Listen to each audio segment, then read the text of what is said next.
On the bench today, we've got the brand new Rlaarlo XTS Rally Car, and while this is on the Omni Terminator platform, they've made enough changes and updates to this to make it its own unique vehicle. In today's video, we're going to check out all those changes, take this thing for a blast, and then maybe do some upgrades on it. First of all, taking a look at this body, this is definitely not a Ford Fiesta monster rally car. Looks absolutely beautiful. They've done a fantastic job with the shape. They've got some nice hard plastic touches and a couple features I've never seen on another RC car. We've got scale details like lights in the front and rear, as well as something special here in the exhaust, some really nice looking wheels and tires, a hard wing, and a hard roof skid. Flipping this over, we can see this body's mounted in a really interesting way. We've got little quarter turn clips here that push the sides of the body out. This is the same on both sides, and then just a single clip in the front. Releasing that allows the body to easily hinge open, revealing the interior. There are a couple of really neat features I want to point out on this hinged body. First of all, this rear wing touches the ground and supports the body when it's open, so it's not sitting on the Lexan. And second, when you have it upside down to clip those sides in, it rests on the rear wing and this top skid plate, so again, you're not scratching up the Lexan. Inside the body, we can see that front clip, the front lights, a bunch of really nice cable management,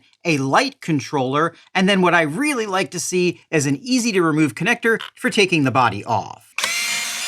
Before we take a look at that chassis, I want to say that this body feels like it's made of some nice thick material and should last a pretty long time. And then underneath that body, we have a chassis that looks very familiar yet very different at the same time. There's a lot going on here. Of course, we have a unique rear bumper rear splitter, as well as a unique foam front bumper that integrates that front latch. These Nerf bars on the side are very thick and sturdy, and they integrate those side latches. But the really interesting stuff is going on here in the middle. Before we take a look at that, let's take a look at these new tires. As always, we're going to be doing a deep dive with every new car that we get, and I've got a couple of really cool ones coming up. So if you like seeing these, make sure you get subscribed so you don't miss it. These are some good-looking medium hard compound tires. I expect this is some sort of copy of another rally car tire, though I'm not familiar enough with rally cars to know. And then a fairly generic multi-spoke wheel that I think looks really nice, and this says tear up the dirt on it, as well as Rlaarlo. Those are running on some standard 12mm plastic hexes. That means those hexes should be pretty easy to upgrade, and you should be able to put 17mm hexes on here if you really wanted to. Speaking of upgrades, this is on the same platform as the Omni Terminator, so a lot of those really cool upgrades you can get from Rlaarlo should be available for this car as well. This car is going to come in two different versions. I've got the carbon fiber version, which comes with a more powerful ESC, a bigger motor, and this 3S 2200 milliamp hour battery. I've been really happy with these Rlaarlo LiPo batteries. So far, they've been really, really good. They're also including AMAS XT60 connectors. It's really nice to see genuine connectors because those cheap off-brand connectors can cause problems. Speaking of batteries, this comes with the same conversion kit that the Omni Terminator did that lets you run full-length batteries. Unlike the Omni Terminator, they actually give you what you need to be able to do that. And they do that in the form of this ESC mounting tray up here. That's going to allow us to move this ESC up or to use a different ESC in its place. They've also got two radio boxes here, which I think is kind of interesting. Obviously, the goal is to allow you to not use this combination radio box servo mount, though you'll have to buy that upgraded servo mount separately. I do think it's interesting they chose to do this. I don't really know why they wouldn't just give us this radio box and then just have an independent servo mount over here. Though maybe this servo box is two pieces. We'll have to take a closer look at that in just a minute. Another thing I'm really curious about is whether or not they've made that center differential easier to get to. In the Omni Terminator, it was quite a chore. Before we dive in, let's quickly talk dimensions. This has a wheelbase of 257mm, an overall length of 445mm, and a width of 218mm, with a track width of 190mm. This puts it pretty squarely in the smaller 1/10 scale rally car size. Something like the Traxxas Rally Car is going to be a bit bigger, but 1/10 scale rally car sizes are kind of all over the place, so it is fair to call this a 1/10 scale rally car. Digging in a bit deeper, we see we've got plastic 12mm hexes. These are on standard pins. They do have a washer behind them, and behind that we've got a shielded bearing. I'd love to see a sealed bearing here, but it is what it is. We have plastic hubs and knuckles front and rear, and those are tied to plastic control arms. Inside here, we've got steel dog bones in the rear and steel CVDs in the front. The OT had some issue with premature wear and breakage on these, as well as the output cups. Given that these are running smaller tires and they're going to have less stress on them, I suspect that won't be as big of a problem, but we'll only know that when we take this thing out and bash it.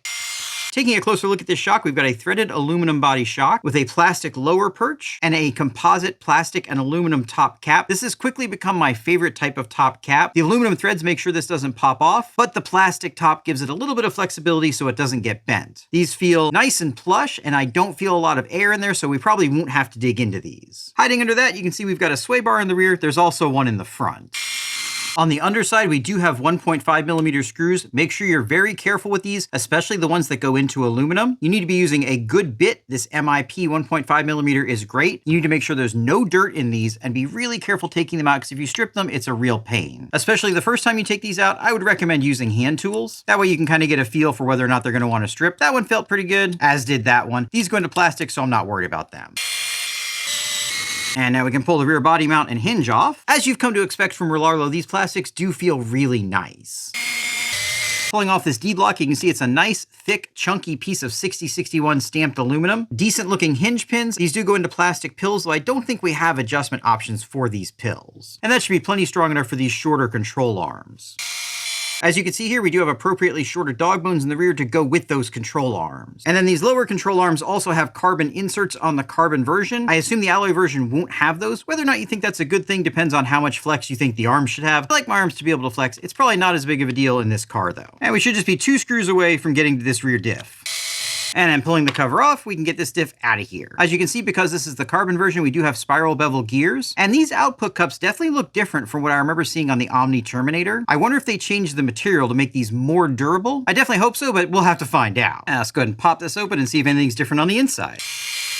All right, so we have a sealed differential here, all metal gears inside, and a decent amount of fluid. Again, you can see this nice machined ring gear. This is one of the big advantages of going with the carbon version of this, as well as the OT. The front differential should be very similar to access. I'm gonna go ahead and stick all this together. Let's see just how difficult that center diff is to access. Moving toward the center of the car, we can see some new features that weren't in the original OT. First of all, the power button's in a new place, and I do want to say Rlaarlo has really upped their game on their double-sided adhesive. A lot of their older cars experienced adhesive failure. I don't think we're going to see that here. Next, we have a second radio box, and finally we have a new place to put the ESC. I'm not sure I'm a huge fan of this texture. Obviously, you're going to be double-side taping to this ESC plate, and that texture just reduces the actual surface area for your double-side tape to stick. Now let's get into this center differential. Removing just one screw allows us to take this cover off and gives us access to see the mesh between the spur and pinion. This does have an infinitely adjustable sliding motor mount. And then pulling this cover off, we can see we have an empty receiver box in here. This is to give us a second place to put the receiver if we end up running a bigger servo and can't use this combination receiver box servo mount. Pulling 2 more screws lets us take this second ESC plate off. As you can see, they did give us some guides for zip ties. That's a nice touch. Removing this front screw, then cutting these 2 cable ties, allows us to start taking these side plates off. This one's easy. This one's a little trickier. With this receiver box in here, it's kind of hard to get to. And again, it looks like we're not gonna be able to get this side out of here without at least loosening up this receiver box. Once we have that loose, we can push it out of the way and just sneak this side plate out of here. These side plates are carbon fiber in the carbon version and aluminum in the aluminum version. Which one of those is better, I'm not really sure. In the rally car, it probably doesn't matter. In the monster truck, personally, I think the aluminum is probably a little bit stronger, but this sure does look nice. That gives us access to take the top cover off of the center differential. Removing this cover allows us to see the center differential, but unfortunately it doesn't allow us to remove it. That's because it's locked into this rear module, so it won't actually pull out. You can try to take this motor mount out, but that doesn't really give you enough room either. Best thing to do is just to take this rear module off the chassis, and that's done with these 8 screws. Again, be careful with these 1.5mm screws. You really don't want to strip them out. And then we've got 2 more screws underneath the power button. We should be able to push the power button out of the way without actually removing it. And with that, the rear module pops free. You just need to move it back a little bit, and then we can get that center differential out of there. Just like the front and rear differentials, this looks very similar to the OT. However, it looks like they're using different materials. The differential case is black instead of gray. And then again, we see these shiny output cups where they were dull on the OT. Hopefully that means these are going to be a little bit more wear resistant. Let's take a look inside. Pulling off this really nicely machined spur gear, we can see we have a reasonable amount of fairly thick differential fluid and a gasket, so this is a sealed differential, and we've got all steel gears inside as well. This differential does feel nice and smooth. In front of that, you can see the steel pinion gear, and behind that, you can see the 60 amp ESC. This will be a smaller ESC in the alloy version, and you'll also get a smaller motor to go along with it. Lifting the lid on the in-use receiver box, we can see this appears to be an updated receiver. However, this box still isn't waterproof. That receiver does have a gyro in it, and that gyro sensitivity is controlled by this knob on the transmitter. Rlaarlo is claiming that this transmitter will get you 350 meters of range. Obviously, that's going to be in ideal conditions, but for the most part, I expect anybody will have as much range as they want with this system. Let me put this rear back together so it's not flopping all over the place. Then I want to see if they've made any changes to this servo. The OT had aluminum gears, which is a pretty interesting choice. I'm curious to see if this is the same one. Pulling this first screw out, we can see there's not an O-ring on it. That's not that big of a deal, as the screw itself should make a pretty good seal on the plastic. And now we can pop the bottom cover off, which shows we don't have a gasket here either, but this lip should give us some decent waterproofing. The board itself is not conformally coated, so if water does get in here, that's probably going to be a problem. And then you can see the potentiometer that actually allows the servo to track its position underneath. If I move that arm, you can see the potentiometer moving. And then flipping this over, we do have some aluminum gears here. However, the first gear in the drivetrain is plastic. That's not terribly unusual, as that first gear really doesn't get a lot of stress, so they can get away with making it plastic. In my experience with the OT, this servo is actually pretty stout, which is good because it's not a really common size, so upgrading it isn't as easy as just jumping on Amazon and buying a better servo. Fortunately, Rlaarlo does sell a bunch of upgrades for this car. One of them is a servo mount that takes standard size servos, and to go along with that, they've got standard size servo horns. Most of the upgrades from the Omni Terminator that aren't listed in here should also fit, as long as they're not related to the width of the arms or the length of the vehicle. While we have that out, we can see the central spine, the adjustable servo saver, and everything else in the front looks pretty similar to what's in the back. The steering links are in double shear on the inside, but single shear on the outside. We've got the same shock absorbers, sway bars, and a nice big foam bumper with that integrated body latch. I'm gonna go ahead and finish putting this together, then it's gonna be time to see what this rally car can do, and then we're gonna go 4S.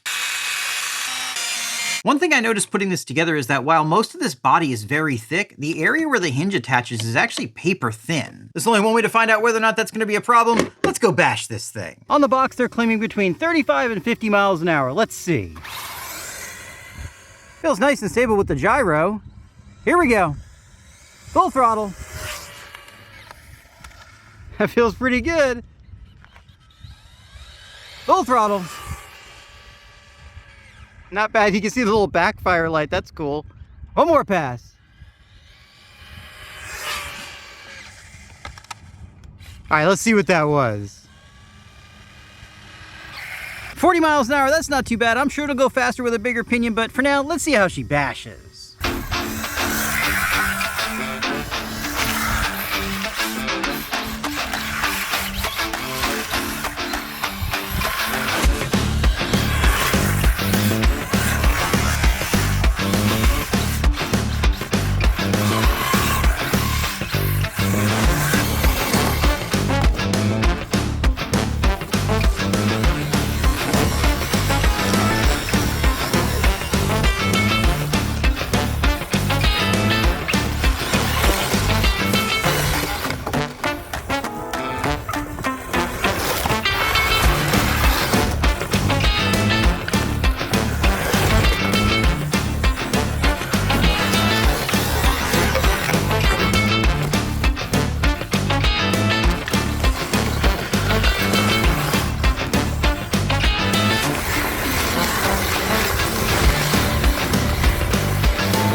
Guys, I am genuinely surprised. I expected to come back and talk about how rally cars aren't really that versatile, as they tend to be top-heavy on grippy surfaces and not do great on rough surfaces, but this thing defies all of that. It handles fantastic on concrete, and somehow doesn't seem to care at all about bumps that are as tall as it is. The only problem I had is that all four wheels came loose. I'm not sure if that was my fault or not. I went ahead and tightened them up, and we'll find out, because now we're gonna take this stock battery tray and ESC out of here and put this thing on 4S.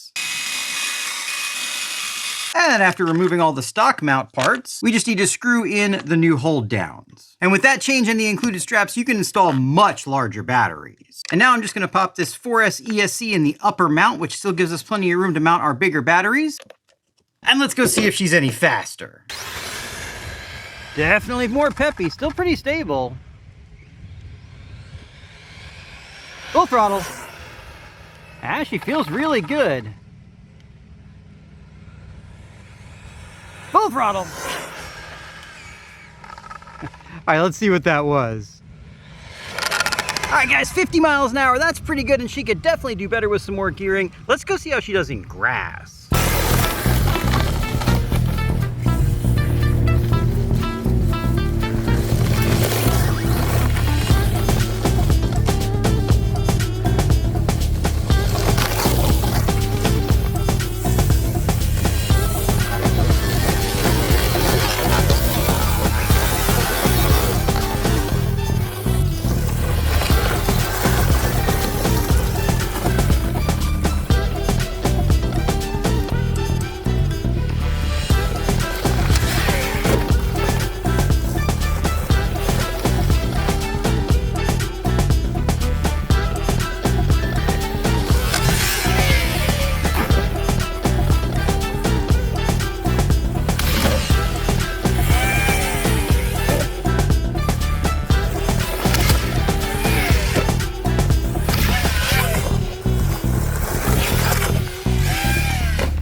Guys, I have to say, I'm extremely impressed. I had a whole speech set up for the end of this video where I talked about how this car is cool, but rally cars aren't the most versatile vehicles because they tend to be top-heavy on-road, but don't have enough ground clearance for serious off-roading.